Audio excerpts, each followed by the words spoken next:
총선이 얼마 남지 않았습니다. 순천의 정치 역사를 되돌아보면 통합진보당 국회의원을 뽑았던 적도 있고, 지난 지방선거에서는 민주당을 제치고 무소속 후보가 시장에 당선되기도 했습니다.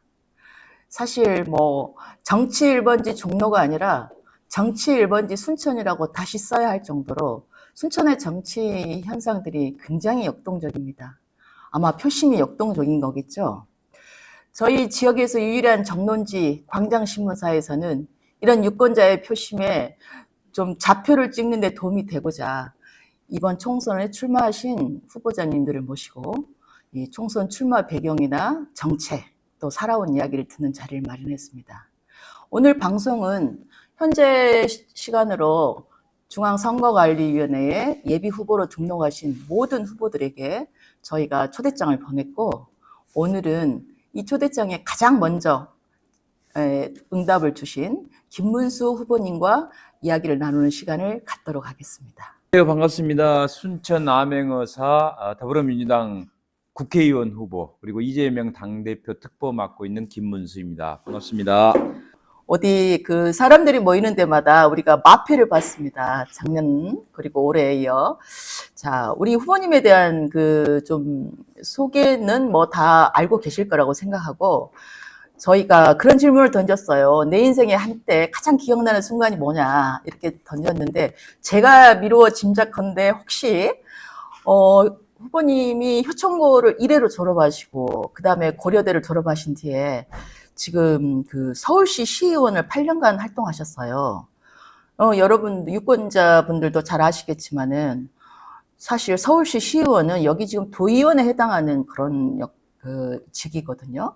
근데 어떻게 이렇게 순천에서 가셔가지고 그런 자리에 당선됐을까? 아마 혹시 의원님 그때 당선증을 받았을 때가 가장 기억나는 한때가 아닐까요? 물론 당선증 받았을 때도 있고, 또 서울로 대학교 또 합격했을 때도 있고, 여러 가지가 있는데, 저는 오늘 딱 한 장면 뽑으라고 할 때 제가 이 사진을 뽑았습니다. 제가 2017년도 서울시의원 하고 있을 때 네. 이재명 성남시장이 첫 민주당 대통령 경선에 뛰어들었어요. 네. 대부분이 이제 그때 당시에는 문재인 후보가 워낙 유력 후보였고, 실제로 나중에 네. 당선도 됐지만은, 저는 이제 우리 민주당의 미래의 지도자상을 좀 바꿔야 한다. 이제는 물론 자유인권 민주평화 이념적 가치도 중요하고 그것을 위해서 많이 얘들 써왔지만, 이제는 이제 공정과 실용주의, 일할 줄 아는 민주당 지도자가 있으면 좋겠다는 생각을 할 때 바로 이재명이다, 그런 생각을 해가지고 제가 직접 전화를 해서 찾아갔습니다. 네, 네. 그랬더니 서울시의원이 왜 저를 도와주죠? 그리고 성남시의원이나 경기도의원님들도 저를 도와주시는 분이 거의 몇 분 없는데 깜짝 놀라시더라고요. 그래서 제가 도와드리겠다고 찾아가서, 근데 이제 워낙 이재명 후보가 될 거라고 다들 생각을 별로 안 했기 때문에 네. 거의 사람들이 많이 오지를 않았습니다. 그래서 제가 가서 열심히 하다 보니까, 그때는 선거 캠프도 몇 명 없고 서로 막 수행도 하다가 응원단장도 하다가 홍보물도 만들다가 또 언론 브리핑 자료도 만들다가 모든 일을 막 되는 대로 했어야 될 상황이라서, 하다 보니까 제가 갑자기 마지막 구로 고척돔 야구장, 큰 야구장이 있거든요. 네. 거기에 자발적 응원단장을 했던 이 사진을 지금도 가장 소중하게 생각하고, 앞으로도 그렇게 해서 시작된 이재명과의 인연, 제가 앞으로 정치할 때도 이재명과 끝까지 함께 하겠다는 그런 상징적인 사진이어서 이 사진을 추천합니다. 후보님, 앞서 최근에 지역에서 이건 사실 질문지 없는 이야기입니다만, 유권자들의 관심이 앞으로 분구가 될 거냐, 좀 여기에 대한 관심이 큰 것 같아요. 후보님 생각은 어떠신가요? 당연히 사실은 분구가 돼야 됩니다. 네.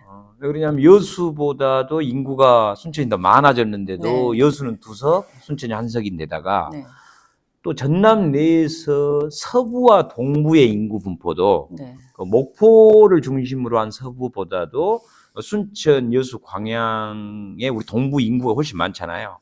근데 국회의원 수는 4대 4입니다. 같아요.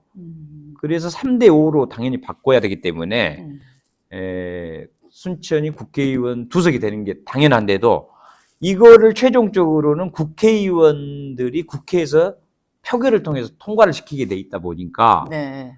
지금 현직을 유지하고 있는 그분들이 자기 자리가 없어지는 것을 인정을 하지 않으면서 현실적인 통과가 쉽지 않고 않다. 지금 지연되고 있는데 네. 제가 사실은 이 부분은 우리 당대표님 또 김영배 정개특위 간사께 보고도 드려놓은 상태입니다. 네. 아마 고심을 좀 많이 하고 계신 걸로 지켜봐야겠네요. 알고 있습니다. 네. 네. 대략 결정되는 것은 선거 얼마 전쯤 최종적으로 결정될까요? 당연히 법에는 1년 전에 네. 이걸 하도록 돼 있는데 이게 처벌 조항이 없는 네. 있으나 마나 지키지 법조항이다 않아도, 보니까 지키지 않아도 국회의원들이 벌 받지 않는. 그러니까 이런 법들을 왜 그냥 두는지 참 네. 제가 국회에 들어가면 선거구 조정을 언제까지 하지 않으면 이 선관위 안으로 하든가 네. 아니면 다른 시민 어떤 위원회라든가 그러니까 국회의원들한테 이거를 맡겨두면 안 되는 거 아닌가 그런 생각을 하고 있습니다. 그런 것도 좀 바꿔볼 생각입니다. 자연스럽게 그럼 그 다음 질문으로 넘어가게 되네요. 이제 네. 등원하시면, 네. 당선 후 등원하신다면 그 국회의 많은 그 위원회 중에서 특별히 어디 활동하고 싶은 위원회가 있으신가요? 네. 우선순위로 1, 2, 3등 3개로 해도 됩니까? 제일로 먼저 아무래도 이제 교육위원회를 하려고 그럽니다. 네. 왜냐하면 제가 서울시의회에서 교육위원장을 했기 때문에 네. 지방자치교육위원회는 유치원부터 초, 중, 고등학교까지 담당을 하고 있고요. 네. 그 다음에 이제 국회에 가면 대학까지 전체적으로 할 수 있습니다. 특히 우리나라 교육이 아직도 과거 교육에 머물러 있는 게 많기 때문에 네. 이제 완전히 세상이 바뀌었지 않습니까? 네. 우리가 살던 세상하고 바뀌었는데도 뭐 환경이라든가 생태 AI 이런 분야로 지금 아이들에게는 교육 대전환을 준비를 해줘야 되기 때문에 네. 큰 틀의 준비를 미리 가서 네. 그리고 이제 교육제도도 입시제도도 보면 4년 전에 확정을 하도록 돼 있잖아요. 네. 뭐 100년지 되기라도 그래도 4년 전에는 확정하게 돼 있기 때문에 2032년 입시 제도를 최소한 2028년에 확정하도록 돼 있습니다. 네. 그러면 지금으로부터 그 대전환 교육 제도를 준비를 해야 되는데 대부분 우리 일반 국민들은 미처 그까지 생각할 수 없고 준비하지 못하기 때문에 제가 그래도 서울시 교육위원장 경험과 이런 거를 토대로 해서 교육위원회에 가고 특히 우리 지역에는 순천대 의대를 지금 설립하는 게 매우 중요하지 않습니까? 그래서 우리 대한민국 전체의 교육 대전환 더하기 우리 순천 의대를 꼭 설립해 오기 위해서 교육위원회를 첫 번째 가고 싶고요. 네, 진짜 제가 이게 말씀을 들으니까 저희가 그 시체 말로 듣보잡이라고 합니까? 예를 들어서 행정을 모르고 정치를 한다든지 그 정치 논리로 행정직을 수행한다든지 했을 때는 그 행정 업무 내용을 파악하는 데만 해도 시간이 참 많이 걸려요. 맞습니다. 그만큼 시민들은 그 기간 동안 그 기회비용을 우리가 이제 지불하게 되는 거잖아요. 네. 근데 후보님 말씀 들으니까 과거에 8년간에 했던 그 교육에 대한 여러 가지 활동 경험을 녹여서 또 국회에 들어가서도 거기에 대한 정책을 펴시겠다. 제가 듣기에도 상당히 설득됩니다. 네, 고맙습니다. 네, 그럼 좀 또 다음 질문으로 좀 이게 좀 어려운 이야기를 좀 드려야겠어요. 예.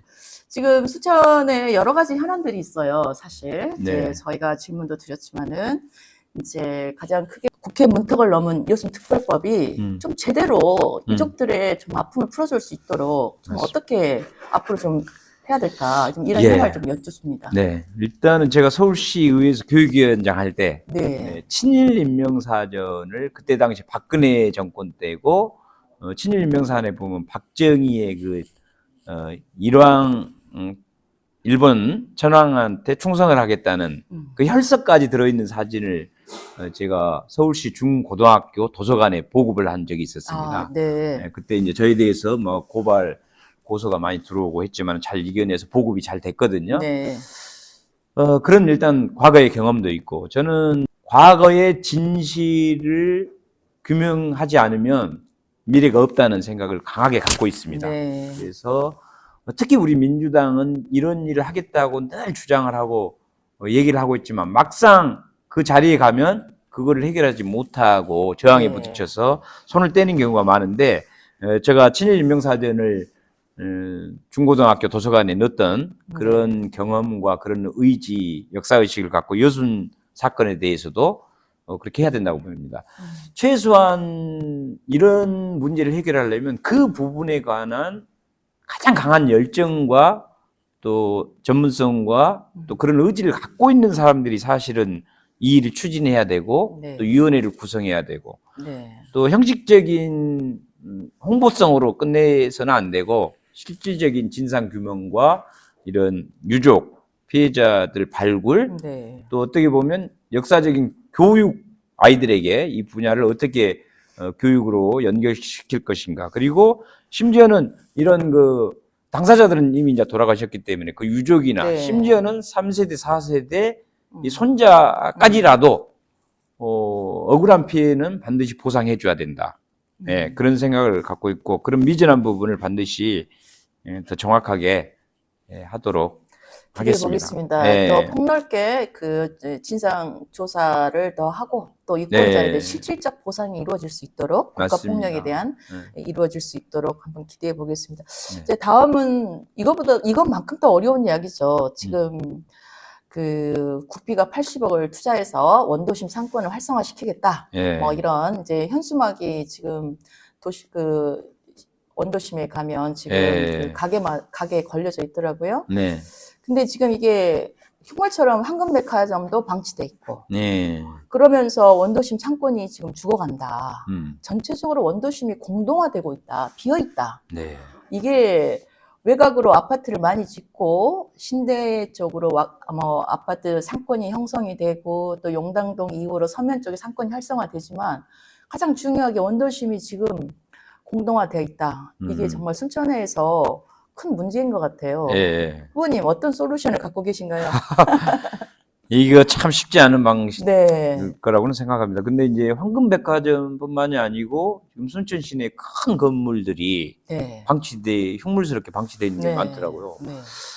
사실은 이제 서울이나 광주 이 대도시에는 공공 건물이라고 그럴까요? 그러니까 공공성 있는 그런 땅이라든가 건물을 확보하기가 어려워가지고 어려운데, 오히려 저희가 보기에는 순천은 이런 큰 건물들이 비어 있기 때문에 저는 오히려 이런 거를 매입을 한다든가 아니면 임대를 한다든가 정부 기관에서요, 순천시에서 그래서 이거 공공센터로 활용을 할 수 있으면 어쩐가, 그런 생각도 해봤고요. 또 국비가 크게 들겠죠. 담당 그 행정에서는 엄두가 안 나는 이야기다. 돈으로만 또 다 되는 일은 아니다. 뭐 이런 이야기들을 하더라고요, 사실.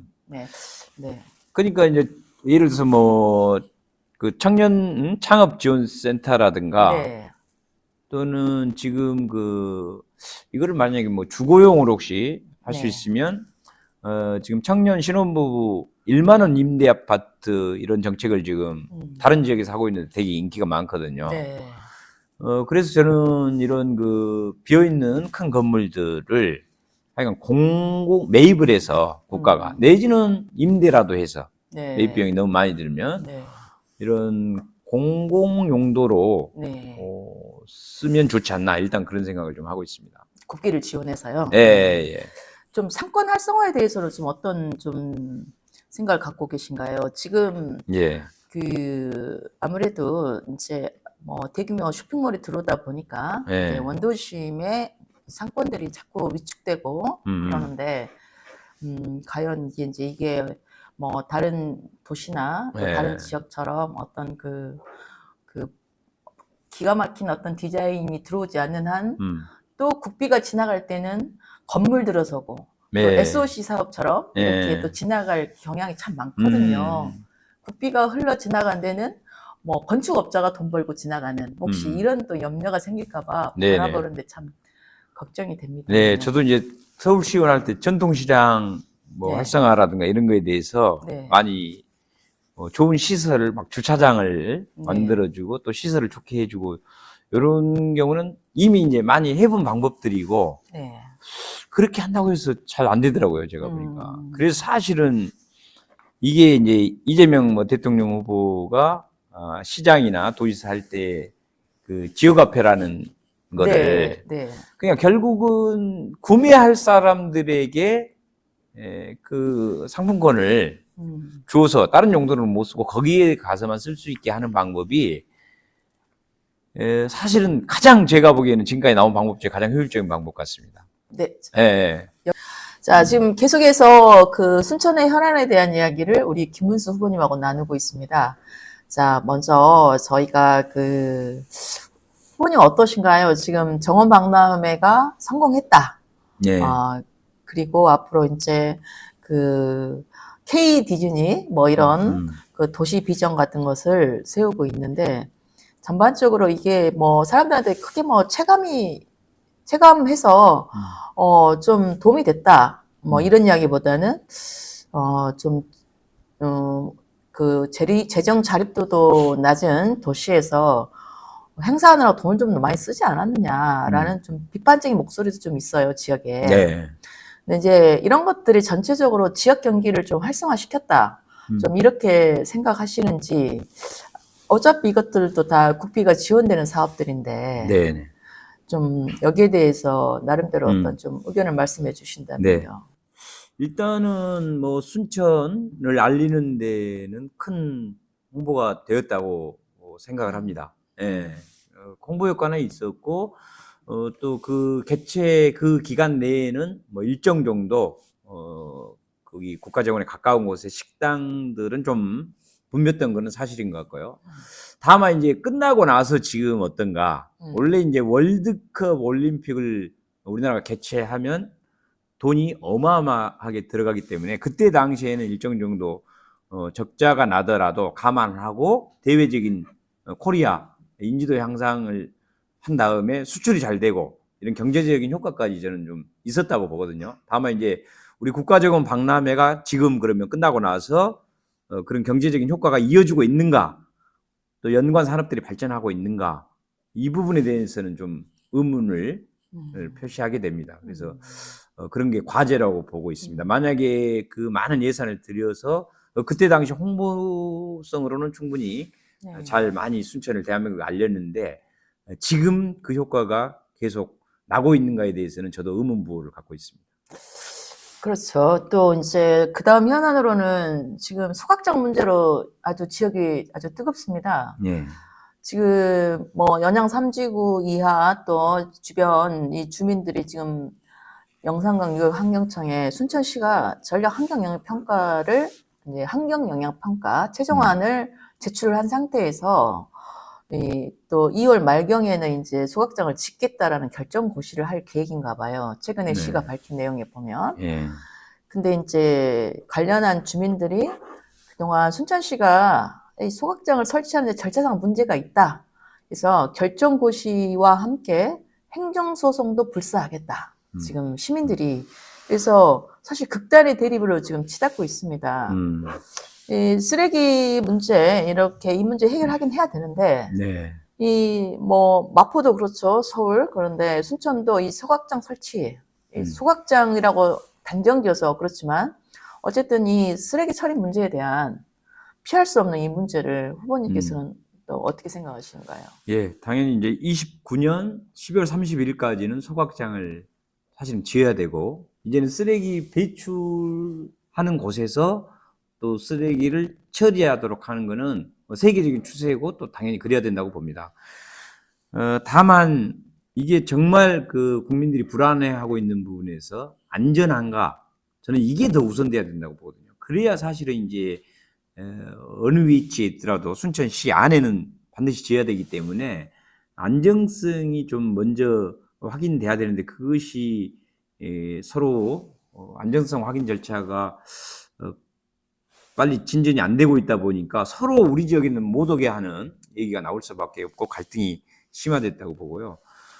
저는 이제 이 과정에서 좀 민주적인 좀 이런 토론 방식이 너무 아쉽다. 예를 들어서 네. 이재명 경기도지사가 그 불법 계곡 식당을 철거하는 엄청난 사건이 있었습니다. 그때도 사실은 당연히 그 불법임에도 불구하고 수십 년간 그 장사를 해왔기 때문에 그분들 입장에서는 이제 날벼락이다. 또 우리 생존권을 박탈하는 거다 해서 저항이 엄청 거셌지만은 이재명 도지사가 그 현장에 직접 찾아가서 그분들에게 욕을 얻어먹어가면서도 장시간 동안 얘기를 들어주고 토론을 하면서 오히려 같이 대안을 서로 같이 만들어내면서 나중에는 그 철거당하시는 사장님들이 거꾸로 이재명 도지사의 지지선언을 하고 또 법적인 문제가 있을 때도 판사님들께 선처를 부탁하는 이런 사례가 있기 때문에 이제 지역의 지도자와 시민들 간에 저는 이런 부분이 너무 아쉽습니다. 할 때만 하고 말라면 말아. 나는 그냥 행정적으로 할 수 있는 건 하겠다. 이런 태도는 옳지 않다고 보고 특히 이제 설명회나 공청회 방식에서도 좀 시장님이 직접 가셔가지고 이 시민들의 얘기를 몇 시간이라도 들어줬어야 되는 거 아닌가. 그리고 나서 시장님이 직접 이렇게 해서 진행을 해도 되고 안정성도 확인한 결과 괜찮고 또 이게 지금은 혐오 시설이지만은 서울에나 경기도에 가보면 오히려 편익 시설을 잘 갖추면 이게 오히려 심지어는 뭐 집값이 떨어지는 게 아니라 올라갈 수도 있다는 이런 설명들을 좀 제대로 했어야 되는데 지금 대화가 끊어지면서 갈등이 고조되고 있기 때문에 이건 올바른 그 해결 방법은 아니다. 그 부분은 잘못되고 있다. 이렇게 생각합니다. 네, 그 계곡 무허가 그 시설물 철거했던 이재명 전 성남시장의 그 사업과 참 네. 대비되는군요. 지금 현재 순천시에서 진행하고 있는 이런 행정의 그 형태들이 그 덧붙여서 거기에다 좀 붙이면 이번 21대 총선을 끝나고 소명철 의원이 당선되고 나서 네. 노시장과의 어떤 뭐랄까 그 국회의원과 시장과의 어떤 약간 로맨스가 좀 있어야지 좀 지역에서 좀 그 뭐 여러 가지 현안이나 또는 뭐 국비 지원이나 좀 이런 게 필요할 텐데 사실 그런 부분이 좀 지역에서 보면 오히려 불화가 있지 않느냐 이런 이야기가 참 네. 많았어요. 네. 이게 이제 아무래도 그 선거 과정에서의 어떤 그 여러 가지 좀 잡음 때문일 수도 있고 할 텐데. 맞습니다. 그러니까 이제 모든 선출직 정치인들의 주인은 국민이고 당원이거든요. 예. 그러면 국민을 위한 역할을 해야 되는데 시장은 당연히 이제 어떤 일을 추진하는 입장에 주로 있고 이제 국회의원이나 지방의원들은 견제하는 역할. 만약에 그게 서로 역할이 다르지 않다면 굳이 따로 뽑을 필요가 없잖아요. 그냥 시장만 있으면 되고 국회의원만 있으면 되고 이러겠죠. 근데 이제 각각의 역할을 견제할 때는 견제해주고 또 서로 도와줄 때는 도와주고 이거를 잘해야 되거든요. 그러니까 당연히 잘못되고 있을 때는 견제를 하고 비판을 해주고 그 다음에 좋은 일 잘하는 일은 오히려 예산도 국가에서 따주고 협조해주고 이거를 시민의 입장에서 국민의 입장에서 명확히 해줘야 되는데 서로 해야 될 일을 잘 못하고 있지 않나. 견제해야 될 때는 견제를 안 해버리고 또 견제해야 될 때는 또 견제를 안 하고 있고 그런 상황에 좀 되고 있다고 봅니다. 어떻게 생각하면 그런 관계가 좀 고스란히 시민들한테 약간 네. 그렇게 편치 않을 뿐만 아니라 또 지역 발전에도 크게 도움이 되지 않는다. 네, 좋지 않습니다. 이런, 저도 이제 이런 말씀이시죠. 예, 네, 예. 서울시의원 할 때 이제 제가 될 때는 오세훈 시장 할 때도 있었고요. 또 박원순 시장 할 때도 있었거든요. 네. 그러니까 오세훈 시장 할 때는 친환경 무상급식을 우리는 해야 된다 하지 말아야 극한 대립을 했습니다.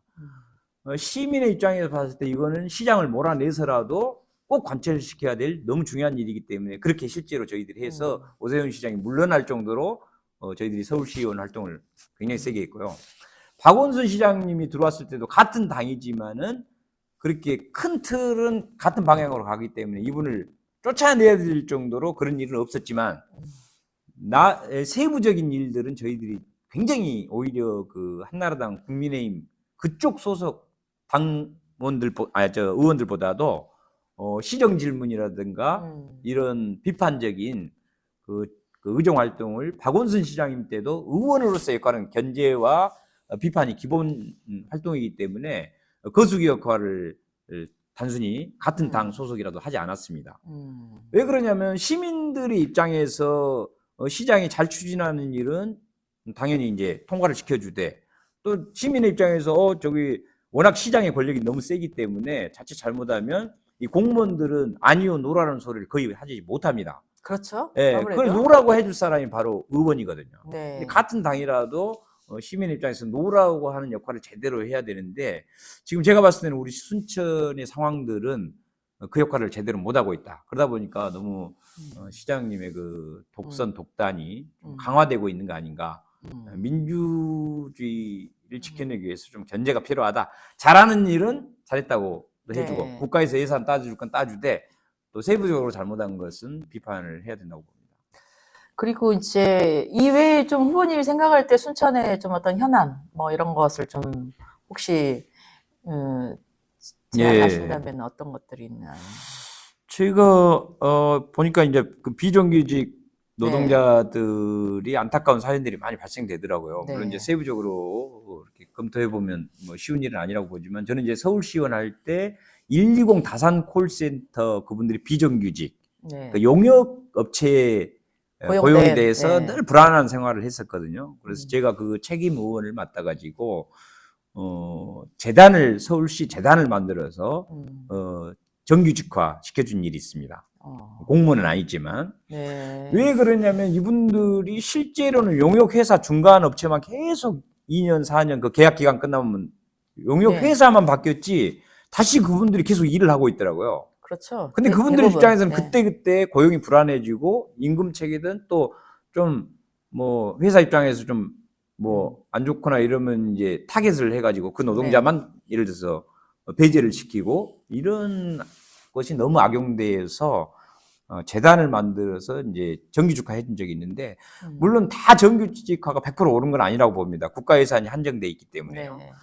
그러나 앞으로 지금도 필요하고 과거도 필요했고 지금도 필요하고 앞으로도 필요한 그런 공공 분야 업무가 있습니다.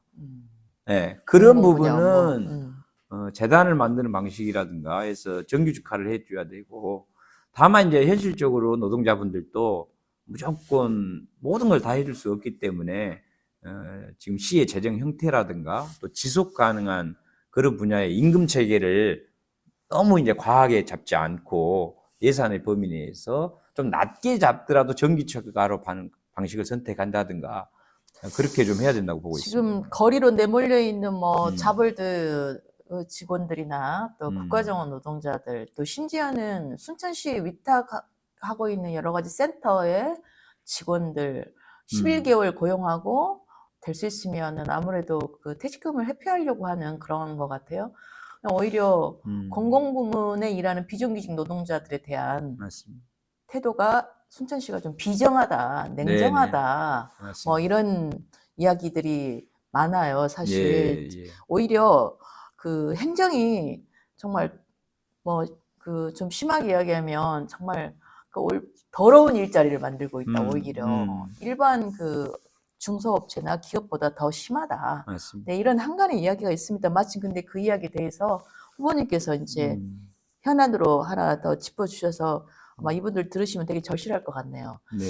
그리고 이제 다음으로 이제 저희가 그 후보님이 앞으로 필승의 전략, 선거 전략에 가까운 핵심 공약 3가지. 네. 너무 길게 이야기하지 마시고 예. 간략하게 그냥 좀, 저도 소개해 주시겠어요? 핵심만 예. 단답형으로 얘기하겠습니다. 우선은 저는 이제 순천 여수 광양을 통합해 나가지 않으면 지역 소멸을 막을 수 없다고 보기 때문에, 우선 순천 여수 광양 경전철을 그 역과 공항까지 연결해서 만들고, 그러면서 세 도시를 같이 연결해서요. 우선 경전철을 연결하고, 그러면서 동시에 세 도시를 통합해서 이순신 특례시로 도약해야 한다.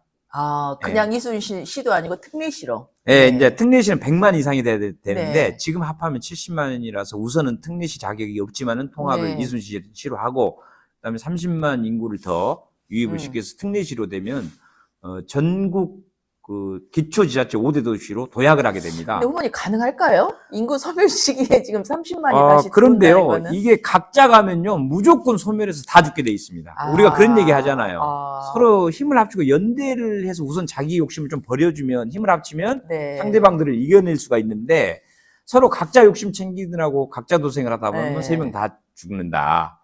그런 네. 논리로 저는 반드시 21대 총선 가야 때 된다. 우리 그때 당시 소병철 후보가 광양만권 뭐 협의 관련한 뭐 여러 가지 뭐 상생의 발전안을 내겠다 뭐 이런 네. 여러 가지를 했는데 그 이후에 뭐 전혀 거기에 대한 어떤 그 결과물이 없는 것 같던데.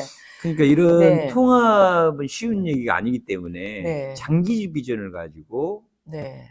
이게 뭐 의원 임기로 따지면 4년, 8년 최소한 고정 장기 비전을 가지고 꾸준히 이 일에 관해서 처음부터 끝까지 집중을 해서 계속 해줘야 되거든요. 네. 근데 보통의 정치인들이 어떤 공약을 하다가 처음에 한두 번 시도하다가 안 되면 그냥 포기해버리고 이러기 때문에 안 된다고 봅니다. 네. 그래서 기대하겠습니다. 네, 꼭 이렇게 해야 된다고 보고요. 또 이순신 등록시하고 네. 두 번째는 당연히 이제 순천대 의대 병원 네. 설립 꼭 해야 되기 때문에 제가 교육분과로 들어가서 네. 서울시 교육위원장을 했던 경험을 살려서 네. 반드시 유치를 잘 하되 의대뿐만이 아니고 병원까지 설립하는 공약을 합니다. 하고 세 번째는 이제 이거는 이재명 대표의 브랜드고 앞으로도 나중에 혹시나 이제 대통령이 되고 하면은 아마 이 과제를 꼭 추진할 걸로 보고 저도 기본 사회로 가야 된다. 그래서 기본 소득, 기본 주택, 기본 금융 대출 요 세 가지 이렇게 기본 사회로 간다. 그래서 기본 사회, 예. 그러니까 기본 소득이 보장되고 기본 주거가 주택에 예, 주거가 보장이 마련되고. 되고 네. 그다음에 이제 금융도 기본적으로 요즘에는 음. 물, 공기, 통신, 전기, 도시가스, 교통, 네. 주택과 같이 이 금융도 어허. 공공재고 필수제입니다. 사실은 이 금융이라고 하는 거는 제도를 통해서 은행이 이렇게 돈을 많이 벌고 있는 거지 자기들 스스로 만들어 없는 거를 개발해낸 그런 제도가 아니기 때문에 요 세 가지로 기본소득, 기본주택, 기본금융대출 이렇게 해서 기본사회로 가자 이렇게 공약을 내요. 네, 아주 눈에 번쩍 띄는군요. 네. 공공재로서 금융. 맞습니다. 네. 네. 정말 새로운 접근이고. 네. 네. 근데 지금 그 코로나 때 보면 국민들은 너무 어려워지고 코로나 때 힘들었지 않습니까? 네. 근데 누가 제일 돈 많이 번지 아세요? 코로나로? 은행들이 돈을 제일 많이 벌었습니다. 왜 그러냐면 그래요? 어렵다 보니까 모든 국민들이 대출을 너무 많이 받았어요. 그리고 대출 이자가 금리가 급격하게 올라가면서 은행들이 너무 돈을 많이 벌었습니다. 그러니까 이거를 이재명 대표도 마찬가지고 횡재세로 국민들의 어려운 횡재세. 네. 사이에 돈을 더 버는 이런 이런 부분에 관해서는 이게 세금으로 내든 아무튼 서민들을 위해 사용돼야 되는데 이런 돈을 바로 모든 국민에게 1,000만 원 정도 무이자로 대출을 해서 평생에 한 번 정도 1,000만 원을 쉽게 신용도와 상관없이요, 요거는요. 네. 네, 쓸 수 있도록 하는 게 바로 기본 금융 대출 제도입니다. 아, 예, 예. 아주 흥미롭습니다. 네. 또 신박하다 그럴까요? 또 네. 후보님이 그 접근하는 그 공약에 대해서 준비하신 그 과정에서 그동안에 활동하셨던 의정 활동의 경험이 녹아 있는 것 같아서 진짜 예, 귀가 번쩍 뜨이네요. 시켜만 주시면 신속하게 잘할 수 있을 것 같습니다. 다 많이 준비가 돼 있습니다. 지방의원 경험과 또 이재명 도지사님 밑에서 일했던 것, 또 이재명 대통령 후보 때 비서실에 있으면서 이제 이런 공약들을 이미 다 함께 검토했기 때문에 계속 추진하려고 합니다. 네, 이제 거의 이제 우리 그 방송 마지막에 이제 마지막으로 가고 있습니다. 그 민주당이 곧 이제 2월 말경 경선을 앞두고 있습니다. 일단 네. 지역에서 민주당 후보들 경선이 이제 치러질 텐데 최근에 그 민주당에서는 당원들한테 공천 기준을 시민이 만들어 보세요라고 해서 뭐 의견을 받고 있더라고요. 네. 그 공천 기준이 아마 지역에서 경선의 그 심사 기준으로 적용을 하려고 지금 그걸 받고 있는 거죠. 네, 맞습니다. 네. 왜 그러냐면 이제 특정 과격한 당원들이 자기들 마음대로 공천 기준을 요청해서 당 대표가 네. 뭐 또 공관위에서 그걸 하지 않느냐라는 하도 그런 의심을 하니까 네. 그럼 뭐 한 50만 명 정도 당원이나 국민들한테 네. 그럼 어떤 식으로 심사 기준을 만들 건지를 직접 네. 그 조사를 해서 네. 그걸 갖고 기준을 만든다고 하니까 네. 그러면 그것마저 부정하지는 못하겠을 네. 거라고 봅니다. 저는 이제 공천 기준을 이 예비 후보자들 경선의 어떤 지표로서 저희가 받아들였는데, 이제 실제로 이제 좀 현실적으로 우리 지역에서는 민주당 경선은 권리당원 싸움이다. 네. 물론 권리당원 시민 5대5로 지지도 조사의 결과로 경선을 치르겠지만, 맞아요. 실제로는 시민들의 표보다는 조직적으로 움직이는 권리당원의 그 표의 향방이 되게 중요하다. 좀 이렇게 볼 때 후보님은 좀 권리당원 저금이 좀 되셨나요? 맞습니다. 굉장히 현실적인 얘기입니다. 네. 저는 실제로 이제 지역에 뭐 일찍 온다고 왔지만 그래도 기존에 계신 분들보다는 그 조직력이라든가 여러 가지 부족한 건 사실이고요. 다만 이 돈과 조직에 의한 그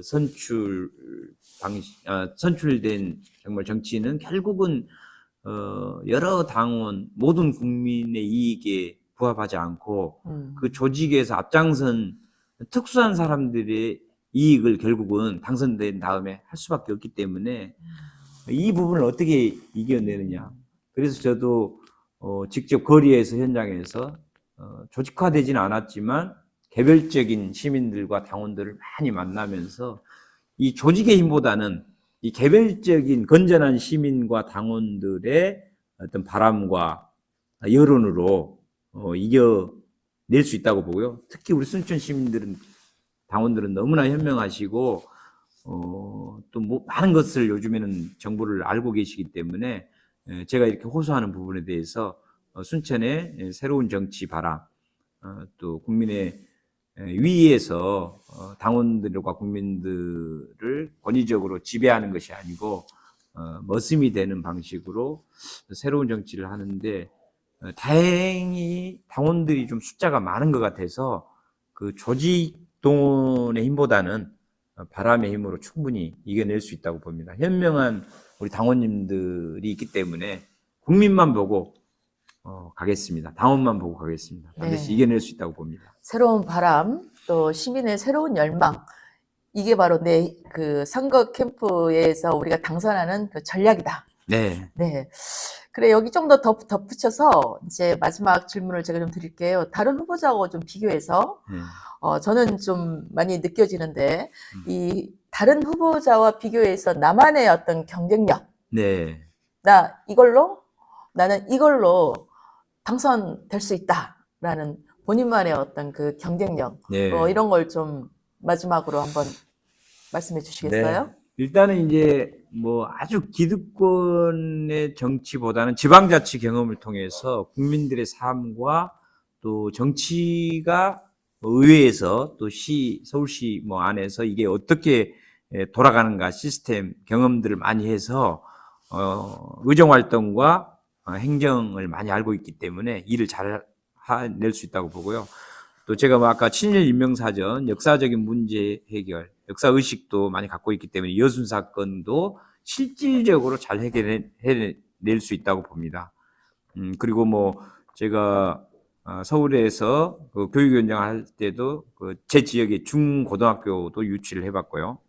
그 다음에 SSGM 대기업 편의점을 규제하기 위한 또 전통시장이라든가 골목 상권을 살리기 위한 그런 민생 조례안도 발의해서 이슈를 많이 해봤고 또 누리과정 무상보육 예산이라고 해서 어린이집, 유치원 이런 예산 관련해서도 국비를 따내기 위해서 정말 지방 예산을 삭감하면서 엄청난 그 초기에 비판을 받음에도 불구하고 장기적으로는 김문수의 말이 옳다고 판단이 돼서 저희 민주당에서도 국비 확보를 해준 적이 있기 때문에 저는 역사의식 또 경험을 통한 일할 수 있는 능력 이런 걸 갖고 있고 또 기득권과 싸울 수 있는 용기를 저는 갖고 있다고 생각합니다. 절대 숨기지 않습니다. 그리고 이런 문제 해결할 수 있는 실력을 갖고 있기 때문에 네.